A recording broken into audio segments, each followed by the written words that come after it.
Kardom dan marli pinini lia ko puthar wan tholana litum kaching honmati kelang boma channel Karbi 2.0 along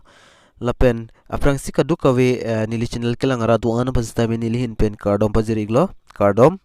lapen pinya video bang tanali tum thumbnail mate title long theklong pota hailo lason thak thak sini li la so video long tanang than pachini ikpo gasinali nang litum bang video ki cheng pen kijut an lango la lo pulte nali tum chini po process bangke lapen non kelang bom la nili channel Karbi 2.0 along sinang litum subscribe krelang akimilang polte subscribe tha lapen subscribe det pen fit la bell arjan da dei bell arjan ong tanali tum ber ik deno la lo pulte munan pini li kapre video le update le once ta minali tum mobile long kilong da prangya fan lapen nalitum koson si la kai fly ning ma lapen scheme men bang tanalitum na thumbnail title long theklong po ARUNDHATI scheme po 2022 ke launch bang 2021 se launch lo la sinilit lapen la so benefit bang kenalitum la video last kijut molam nalitum thekpon long po la si intro lang that pen video le chengpon fit lo nang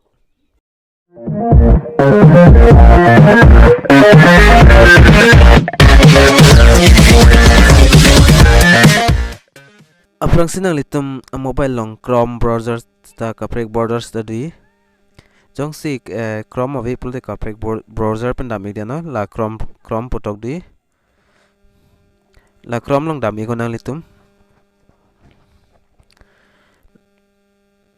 la pen Chrome long dam da pinang litum da ketok nang bangke arundhati.nic.in pudi lena piklang ekpa la pen la so video description kan ni link pidat pola son dak tok dam ingo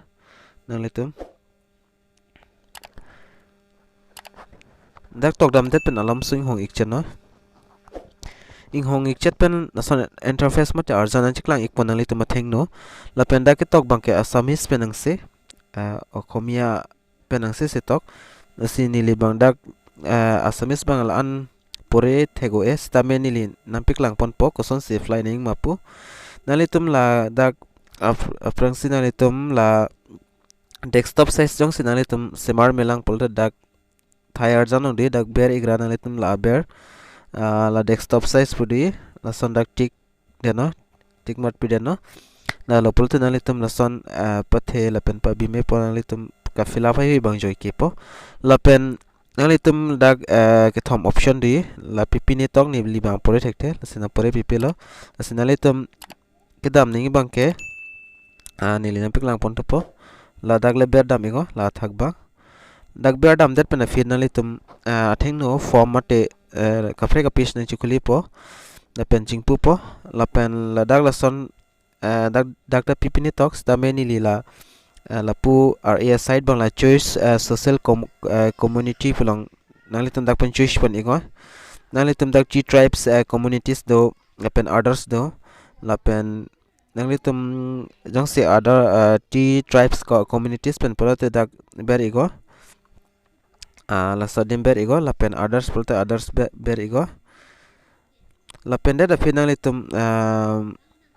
dak pipini tok la stamela ke thomlong banalitum la yes si ber do nang po yes la pen da nanglitum dak choice district name district bang nanglitum dak choice panang po la pen choice SRO lai winangli tum dak pen fill up panang po la pen la dak tok do next bangke la pula asamis pen tok banget thekrai pul nali tum chini bolte porhe iktamis tameni li bange asamis medium mali det posi pore thekte imekta lasi nali tum pore thek polte fill up pono la pen dang ni li english pen la pokung tok do la pen inter bridge name la pen groom's name la pen father name la pen mother name la hai huinali tum dak fill up pono la pen dak address la hai hui fill up pono la pen nali tum theng no la pin code de pin code nali tum dak pen fill up pono la pen enter marriage registration office la hai hui dak pen fill up ponigo la pen dak bang date lo ho dak bang date po nasi nili bang an thego la pen choice date pen nanglitum la hai hui dak date la pen choice marriage date choice date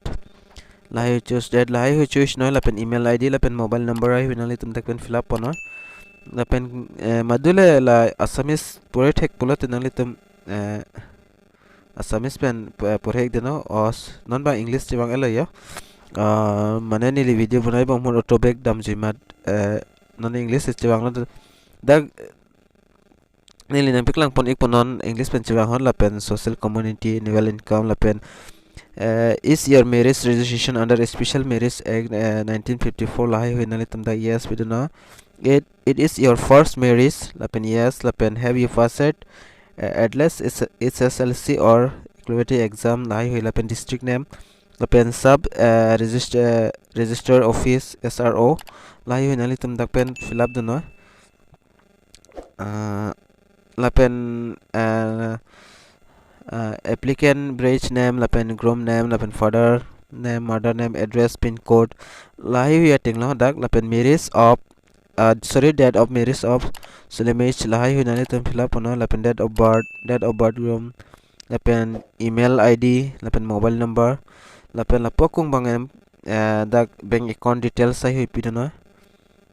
first nani tum first of all IFC code ber igon la pen bank name la pen branch name la pen applicant name in English as a per bank passbook la amen chitok nang po la bank passbook long Koson madu la pen bank account number of bridge la hayu nang litum dak pen fill up pon na la pen fill up that pen nang litum dak declaration by the applicant pudo si nang litum la dak di ho dak tick mark nang litum check mark pinang po dak bang ha dagba la pendet nani tum la captcha bang nani tum submit nang po la captcha dagdi nani tum mobile lang ta fregi la penili mobile lang ta kaprek la si la captcha ba nani tum la aber enter code pulang ber noy la berdet pen afi nani tum la submit noy la pen submit that pen nani tum han acknowledgement mate refer se ID la hui nang people la pen nani tum mo check milo status ai hui bang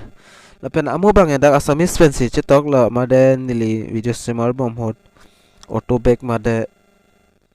da English chetok ko la simation alam la nili Assamese pore thek thep hang kong masi dag bang English pen chi dorong la yon ne lai hui nali tum dak pen tang thailo polte lam pen nili yang thana tin nali tum dak pen submit pono la pen la so benefit bang nili nang than pon po la pen ta nili pula video kijot hot sin nang than pon po la si benefit bang pp ma la nali tum chining tung PULOTE nili nang pek lang pon ponon nali tum chrome long stame nali tum thanga lang me la benefit bang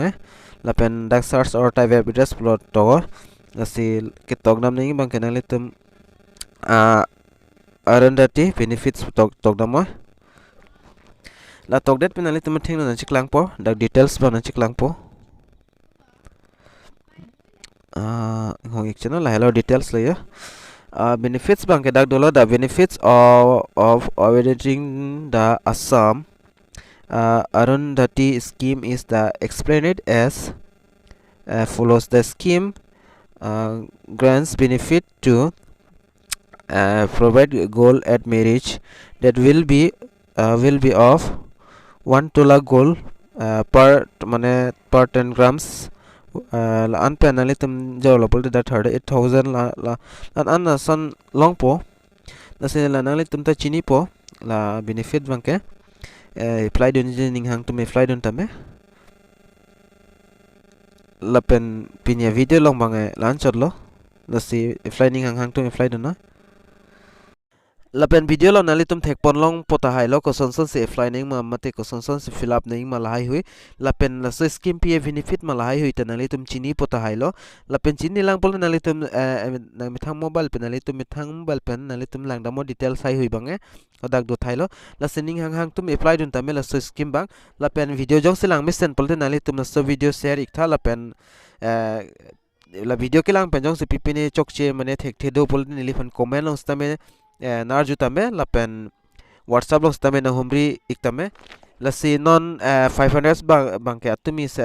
complete la subscriber ke la ke non nili bang ke em dam bang ke 1k lo la sinali tum dok sinang hon PULOTE na pe plan dun po posining che thelo